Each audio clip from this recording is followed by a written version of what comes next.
Speedbird 851, turn right heading 180. Order 14 Papa, turn right 245, report localizer stop.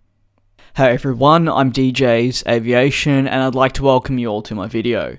Today I'm discussing something I didn't really expect I would be talking about as soon as I am.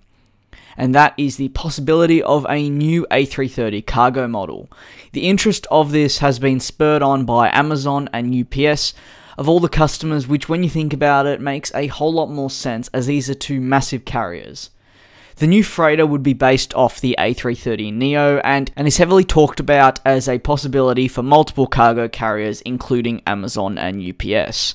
The slow-selling A330neo is, as we mentioned, a partial concern for the manufacturer in a previous video, and this cargo variant would certainly help it overall. With the recent news of the 767 production slowing down, Airbus see this as a huge possibility to pounce on and release an updated A330 freighter for customers. For some time now, Airbus have been discussing with customers and potential customers regarding how they could change the A330neo to gain more orders, and for cargo operators like UPS and Amazon, a stretched fuselage as well as an increase in the jet's maximum takeoff weight to allow cargo operators to carry more would be more than ideal. I'd love to hear your thoughts on a possible new A330 freighter that is based off the A330neo. I've honestly had mixed thoughts myself.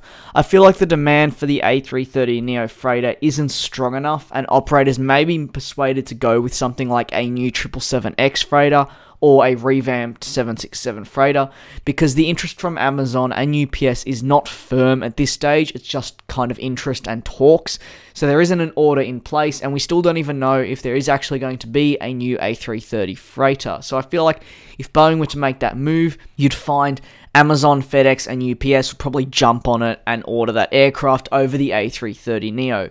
The reason being, it's sad, but it's because it's Boeing and it's just what they've been doing lately. Now, that's not me saying the A330neo freighter is a bad idea. I believe providing Airbus could actually put pen to paper on deals, it'll actually be a very successful option, especially with air freight becoming more and more popular, with so many more people now choosing to purchase online rather than go into their local stores. That's just my view on the entire situation, but as I mentioned, I'd love to hear what you have to say. Thank you very much for tuning back into another one of my videos, and I do appreciate all the continued support you will show me. I hope to see you all in the next one. Peace.